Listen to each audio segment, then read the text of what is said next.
I think we have given enough publicity to a person who doesn't deserve it, and আমার লড়াইটা সবসময় ছিল সত্য নিয়ে। আমার লড়াইটা সবসময় ছিল, আমার প্রতিবাদটা ছিল একজন নারীকে অসম্মান করার জন্য। আমি নিজের ঢাকঢোল কোনোদিন পেটাইনি, কোনোদিন পেটাবো না। শুধু একটা জিনিস সবাইকে মনে করিয়ে দিতে চাই যে রাস্তায় একা দাঁড়িয়ে ড্রিঙ্কিং অ্যান্ড ড্রাইভিং এর অ্যাকিউজকে আমি একা ধরেছিলাম। একজন ট্যাক্সিওয়ালা যখন অশালীল কমেন্ট করছিল তাকে শুধুমাত্র পুলিশের কাছে ধরিয়ে দিইনি, আলিপুর জেলে গিয়ে, মেল জেলে গিয়ে তাকে আইডেন্টিফাই করেছি ম্যাজিস্ট্রেটের সামনে, তার শাস্তি করিয়েছি, গোপন জবানবন্দি দিয়েছি। আমাকে যখন রেপ থ্রেটস দেওয়া হচ্ছিল, যখন আমি রাস্তায় প্রতিবাদ করছিলাম, তাকেও আমি শাস্তি করিয়েছি। তো এইবার তো আবার আমার উপরেই আসছে ব্যাপারটা। অন্যের জন্য যদি করে থাকি তো নিজের জন্য তো আমি মুখ বন্ধ করবো না। আর এটা একটা পুরুষ শাসিত সমাজ। লোকে ভাবে যে মেয়েদের ওপর যদি আমরা চিৎকার করি, মেয়েদের ওপরে চারটে, আর আজকাল মিডিয়া ট্রায়ালসটা এত বেশি হয়ে গেছে চারদিকে যে লোকে ভাবে যে সেলিব্রিটি মানেই খারাপ, সেলিব্রিটি মানেই একজন পাবলিক প্ল্যাটফর্মে আছে, তাকে নিয়ে যা কিছু বলা যায়। আমি মাথা নিচু করে মেনে নেবো যদি আমি কোনো ভুল করেছি, আমি হাত জোর করে ক্ষমা চাইবো যদি কোনো ভুল করে থাকি। কিন্তু যদি ভুল না করে থাকি তাহলে আমি একটা কথা বলেছিলাম, এই শেষ যদি আমি দেখতে চেয়েছিলাম, আর এটা শুধু তার শুরু। আর মিথ্যে বারবার বারবার বারবার করে বললে সেটা টিআরপি হতে পারে, সেটা কোনোদিন সত্য হয় না।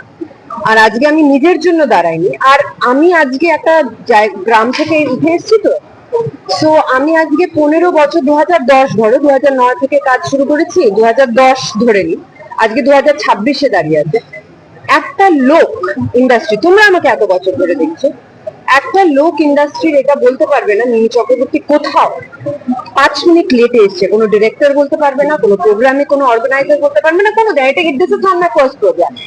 আজকে আমি আমার অপমান নিয়ে প্রশ্ন উঠিয়েছি বলে সেই জিনিসটা ডাইভার্ট হয়ে এমন একটা জায়গায় গেছে যাতে সেলিব্রিটিকে অ্যাকিউজ করা হয় যে আমি লেটে এসেছি। কারণ কি, এটাই লোকে খাবে, কারণ কি লোকে জানে যে সেলিব্রিটিরা হয়তো লেট করে, কিন্তু লোকে এটা, আমি এটার কোনো এক্সপ্লেনেশন দেবো না, কিন্তু আমি এটাই বারবার আবার বলবো, মিথ্যে কথা কে বারবার বললে সত্যি হয়ে যায় না।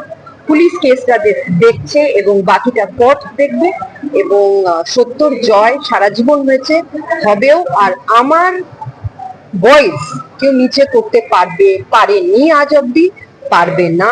আমি ভয় পাই না। আমি যেটাকে ভয় পাই সেটা হলো আমার কর্ম। আর এই ক্ষেত্রে আমার কর্ম এতটাই স্বচ্ছ যে আমি মাথা উঠিয়ে আই উইল ডু ইট। বারবার এই যে আর্টিস্টরা দেরি করে এসছে, এই কথাটা তোমাদের, এটা লোকের টিআরপি বেশি এটায়, কিন্তু সেটা তো ডাইভার্সন। একটা মানুষ, আমি বলবো না যে আমি কি করছিলাম না করছিলাম, I was waiting behind the stage for last 20 to 30 minutes. ঠিক আছে, সেই দিকেও আমি যাবো না, এটা তো কোর্ট ডিসাইড করবে। আর আমি বললাম না, আমি যদি ভুল করতাম আমি ক্ষমা চেতাম, কিন্তু ভুলটাকে ভুল না বলে, অপমানটাকে অপমান না বলে, সেটার উপরে বারবার অন্যরকম ভিডিও, এরকম আমি শুনেছি, এরকমও বলা হয়েছে যে আমি বাজে ব্যবহার করেছি, তার ভিডিও নাকি লোকে ছাড়বে।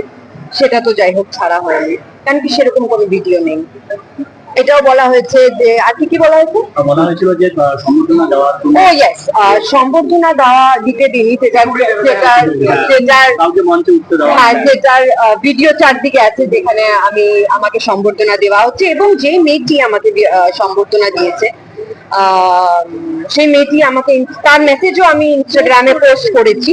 যে মেয়েটি, আমার মনে হয় তোমরা তো মিডিয়া, তোমরা না এই দুপুর বলের মতো এদিক ওদিক করো না। তোমরা না যেটা সত্যি সেটাকে সামনে রাখো। কারণ কি, আজকালকার দিনে এই ক্লাবসের চক্করে যেটা হয়েছে, মানে সত্যটা হারিয়ে যাচ্ছে। কে আসছে, কোথায় আসছে, কিরকম জামা কাপড় পরে আসছে, সেটাই আমরা বারবার ফোকাস করছি, কিন্তু একটা নারীর সম্মান নিয়ে আমরা কেউ কথা বলছি না। এখানে অনেকে মেয়ে আছে, তাই জন্য আমি বলবো সত্যটাকে ধরে, যতটা তোমরা পারো সেটাকে ধরো, বাকিটা তো দেখো তোমাদের কাজ, তোমাদের করতেই হবে।